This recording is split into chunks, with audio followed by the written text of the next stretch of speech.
Hi guys, today's that I'm sharing with you guys is Jawbreaker, and it's by Christina Ryman. It's a USA Today bestseller. I haven't read it myself, but I have talked to other fifth grade teachers who have said that this is a must read, that their fifth grade students just love this book. Max Plink's life is complicated. Her parents aren't getting along, the school bullies are relentless, and her own sister is the cruelest of them. Worst of all, her mouth is a mess, with a mismatched puzzle of a jaw.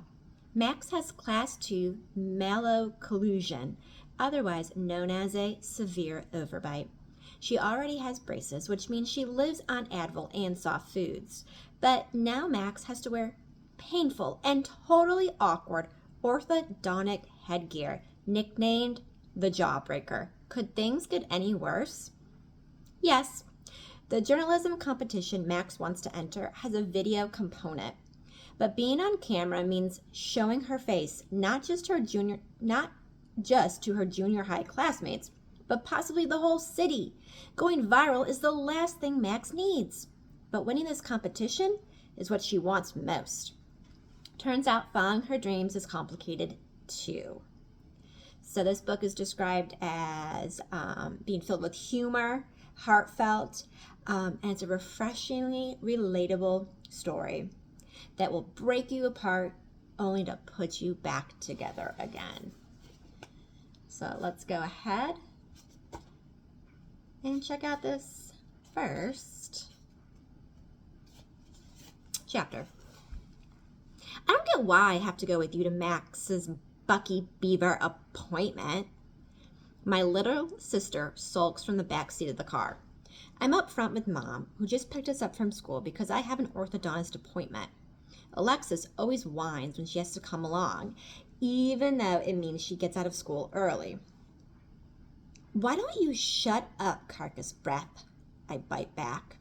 Alexis is 1 year younger than me, and she acts like a total baby when she doesn't get her way.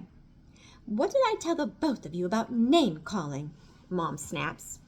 We're at a red light around the corner from the doctor's office, and it's exactly like Mom to ignore the fact that Alexis started the whole thing. You're right, Mommy, Alexis says, batting her eyes at Mom in the rear view mirror. I'm sorry. I'll never do it again. Mom's face softens, and it reminds me of how Alexis always gets off the hook, no matter how badly she treats me. I bet some of you can think of ways that your siblings might try to get out of things too. It wasn't always this way with my sister. Not that long ago, we could be in the car together without fighting. We'd sing along to whatever song was on the radio and even made each other laugh. During longer rides, we'd invent games to make the time go by, and it was fun. We were never best friends, but we weren't enemies either. I stare out the window and clench my fists. It's been enough that I have these appointments to begin with. About once a month, I have to see Dr. Watson to get my braces tightened, which is about as much fun as it sounds. This means my teeth and gums are going to feel like they're on fire for almost one whole week. Then, just when the pain starts easing up, I'll have to go and do it all over again. And Mom usually makes Alexis come with us, which used to not be so bad. If the wait to see the doctor was long, we'd joke around or do our homework together while Mom looked at her phone. But lately, Alexis has been acting like coming to my doctor's appointments is the worst thing ever. I roll down the window just a bit to get some air. It's the last day of January, and the icy wind seeps into the car as Alexis kicks the back of my seat. What's your problem? I bark. Your train wreck of a face, that's what. It's cold. Shut the window. Enough! Mom snaps again. If I have to pull over, you'll both be sorry. Even though a lot of kids at school wear braces, I still feel like a freak. I have something called maxillofacial deformity. It sounds scarier than it is, and it looks scarier than it sounds. Basically, my parents call it a severe overbite. My orthodontist calls it an extreme overjet.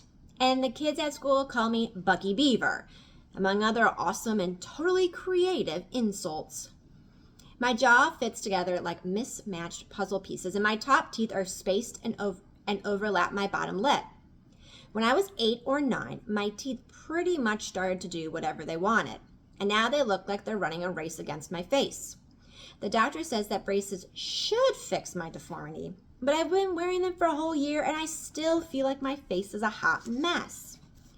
Ever since the doctor glued those stupid brackets to my teeth, I live on Advil and soft foods, and I can't do anything fun like bite into pizza. Instead, I eat it with a fork. Blah. Or apples because it hurts too much, and food gets stuck, and I can do real damage to the apparatus if I eat the wrong thing. I'm also not allowed to chew gum or eat hard candy, and I have to brush my teeth way more than normal to keep everything clean.